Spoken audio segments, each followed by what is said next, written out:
fakta, tidak perlu dibicarakan secara tertutup. Itu kekurangan yang harus kita perbaiki. Dan ketika tadi Bapak mengatakan,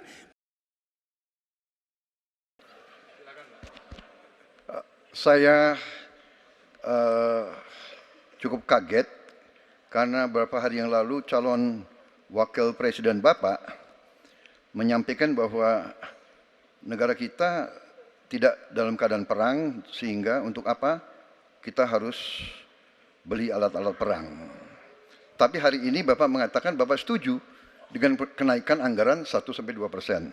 Jadi itu saya minta ketegasan. Yang kedua,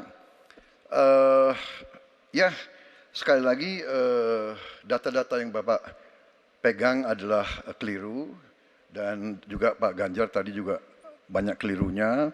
Saya sangat transparan, dan semua partai yang mengusung Bapak, Profesor Anies, mendukung APBN, berarti mendukung program saya. Termasuk PDIP di Komisi 1. Waktu habis. Baik, Pak Prabowo. Habis. Baik, Pak Anies silakan untuk menjawab pertanyaan Pak Prabowo, waktu Anda 2 menit. Silakan. ya, jadi kita butuh pertahanan yang sesuai dengan ancaman nyata yang ada di depan kita. Ancaman ini dirasakan oleh siapa? Dirasakan bukan saja di dalam batas-batas teritorial, tapi juga di keluarga. Bagaimana ancaman atas penipuan online, bagaimana ancaman atas peretasan, bagaimana ancaman atas judi online, bagaimana ancaman-ancaman terorisme. Itu semua membutuhkan perhatian. Jadi bukan memutuskan untuk belanja alutsista berdasarkan selera dan berdasarkan preferensi masa lalu, tapi justru harus mencerminkan kebutuhan masa depan. Inilah yang menurut kami penting. Ya, anggarannya perlu kita tingkatkan, tapi jangan keliru. Ancamannya juga mengalami pergeseran. Jadi itulah sebabnya mengapa kita melihat perlunya ada strategi yang baik. Supaya apa? Supaya kekuatan yang kita miliki mereka bisa bekerja dengan optimal, tidak sia-sia.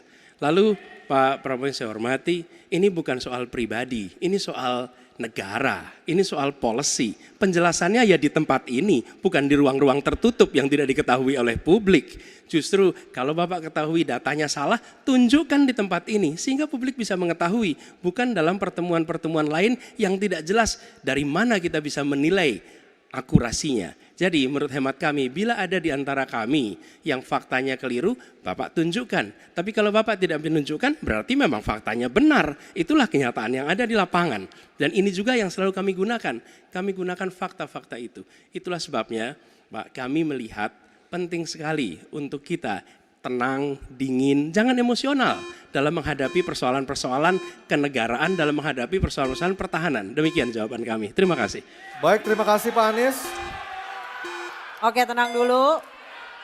Tenang dulu. Mohon tenang Bapak dan Ibu, mohon tenang supaya kita bisa mendapatkan intisari dari jawaban maupun pertanyaan dari ketiga capres kita ini. Dan kami persilakan Pak Prabowo untuk menanggapi Pak Anies dalam waktu 1 menit Pak. Kami persilakan Pak Prabowo. Pak Anies. Saya tidak bicara tertutup, saya bicara di Dewan Perwakilan Rakyat Komisi 1. Di mana semua partai yang mengusung Bapak hadir dan menyetujui yang saya ajukan. Jadi dan juga sekarang waktunya nggak ada. Jadi saya mengundang kita bicara terbuka. Terbuka, silakan. Tapi saya ingatkan, Bapak cinta atau tidak dengan negara ini? Masa kita mau buka semua kekurangan kita, semua masalah kita buka di depan umum? Apakah itu pantas? Di negara yang baik, di negara maju, masalah rahasia ada, Profesor. Jadi bohong, saya tidak minta tertutup.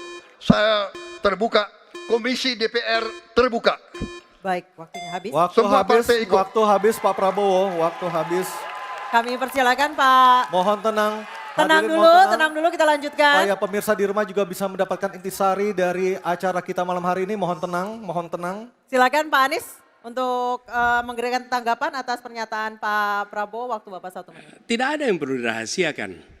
Bapak Presiden menyampaikan, Bapak punya lahan lebih dari 340.000 hektar, sementara TNI kita, prajurit kita, selebih dari separuh tidak punya rumah dinas. Itu fakta, tidak perlu dibicarakan secara tertutup. Itu kekurangan yang harus kita perbaiki. Dan ketika tadi Bapak mengatakan, Bapak akan meningkatkan kesejahteraan.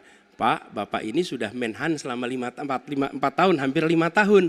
Bukan calon Menhan, jadi harusnya menunjukkan inilah yang sudah saya kerjakan. Bukan mengatakan apa yang akan dilakukan. Nah saya menyampaikan, bila saya ditugasi maka kenaikan gaji dilakukan tiap tahun. Maka perumahan prajurit TNI dipastikan dibangun. Sehingga mereka tidak perlu ngekos, tidak perlu mereka sewa. Dan mereka bisa tenang. Mereka diminta mempertahankan setiap jengkal, tapi kita tidak memberikan tempat tinggal bagi mereka berdinas. Itu tidak benar, itu harus dikoreksi. Baik.